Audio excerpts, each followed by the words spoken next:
प्रधानमंत्री जी 9 सिलेंडर से बात नहीं बन रही है,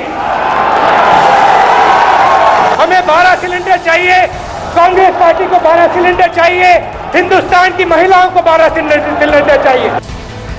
Rahul Gandhi's call to increase the cap on the number of subsidized LPG cylinders from a yearly 9 to 12 per household may not be good economics, but possibly or certainly expected in an election year. More so when the Aam Aadmi Party has seemingly been successful in setting the economic agenda on populism. First with free water in Delhi and then the promise of cheaper electricity.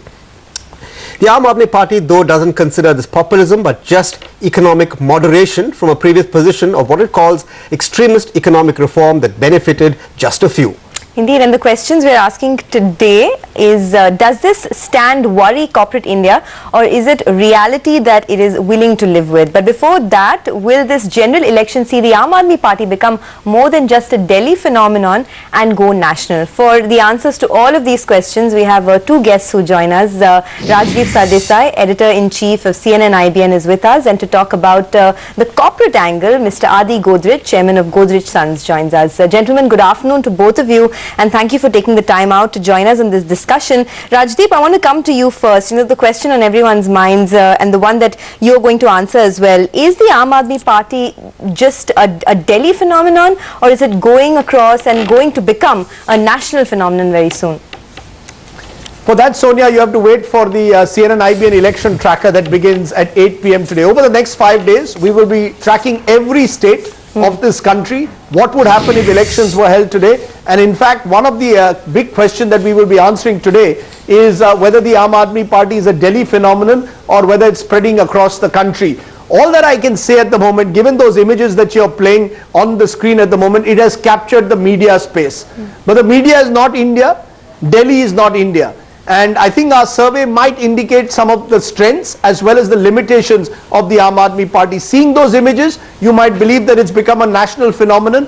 But I think what is clear is that it is at the moment, it has captured the media space, and Arvind Kejriwal is not playing by the rules of the political game. Look at what is happening. A chief minister is saying, I'm going to do a dharna outside the home minister's office for 10 days. I'm going to do all my secretariat work here on the streets. There are officers coming there to the dharna and he's signing files. He is changing the rules of the game. So I think it's more Arvind Kejriwal trying to position himself as a game changer, as a change agent. Whether this can reflect beyond Delhi is a big question mark, because in Delhi there is an anger against the VIP culture, there is anger against the Delhi police, which Kejriwal is trying to capture today, but that may not spread across India. So I think we've got to recognize that what we are seeing at the moment is, in my way, also partly a reflection of the fact that many national news channels have their headquarters in Delhi. So it's very easy to go to a dharna which is being staged here at outside Parliament or outside North Block,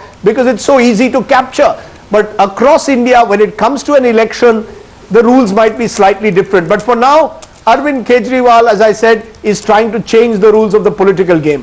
Rajdeep, you've spoken to him yesterday, you've spoken to him for much more than yesterday as well. Is he a man with an ideology, or is he leading a party bereft of ideology, and is that dangerous? I think, Senthil, I think he's working to a plan. His first plan is to play T20 cricket with he believes he has 100 days at best in power. And in those 100 days, he wants to show that he is changing the rules of the game. He wants to be disruptive, some would say almost anarchic, but wants to create a situation where if tomorrow the Congress wants to withdraw support, so be it, so that he emerges a martyr. So there is the short-term agenda that Arvind Kejriwal has, with one eye on the Lok Sabha elections and in building his base in Delhi. There's the long-term agenda. And there, for example, he's trying to bring in some fine economic minds. Ajit Ranade, for example, I'm told, was part of an economic policy discussion group that he had yesterday. Lavish Bhandari was to be part of this group. I don't know whether they attended the meeting, but these were the names that we were being given of people who were going to be part of an economic discussion group. Meera Sanyal is part of that group. So clearly, Arvind Kejriwal is trying to bring together some good minds to frame an economic policy resolution. But if you see the kind of party he leads, there are all kinds of discordant, almost chaotic voices that come in. So there is the fear that because he's playing for the short term at the moment, in the long term, there is no guarantee that this kind of phenomenon will last. It's clear though that, as I said, he believes that the more he is able to change the rules of the game, the more attractive he becomes to those who are sick and tired of the present political system. I'll put one thought in your mind, Senthil. I think he and Narendra Modi in that sense are similar. Modi, yes, is playing the good governance model of Gujarat. Arvind Kejriwal is playing this anti-VIP, anti-corruption sort of agenda of his. But both are changing the rules of the game, and their belief, both their beliefs is that India is desperate for change. They're sick and tired of politics as usual or business as usual. So in their own very, very different ways, they are attracting anyone who is keen on change. Arvind, much more lower income groups who have been left out of the economic growth process. Modi perhaps much more with aspirational India, which wants India to move ahead back to double-digit growth. Okay, Mr. Godrej, if I can get you in there. Radip says that the intention of Mr. Kejriwal is to be disruptive. Does this worry you, or is this the kind of disruption that India Inc. also actually needs? People like you who've been asking for real reform. Will we then now see real reform being made, moving beyond what some people would call crony capitalism reform? Well, I would say that the rise of the Aam Aadmi Party will in one way be very useful for Indian politics in general, is that the emphasis on probity, the emphasis on avoiding corruption, and the emphasis on politicians being very far away from what you might call the Aam Aadmi will change, I think, for the better.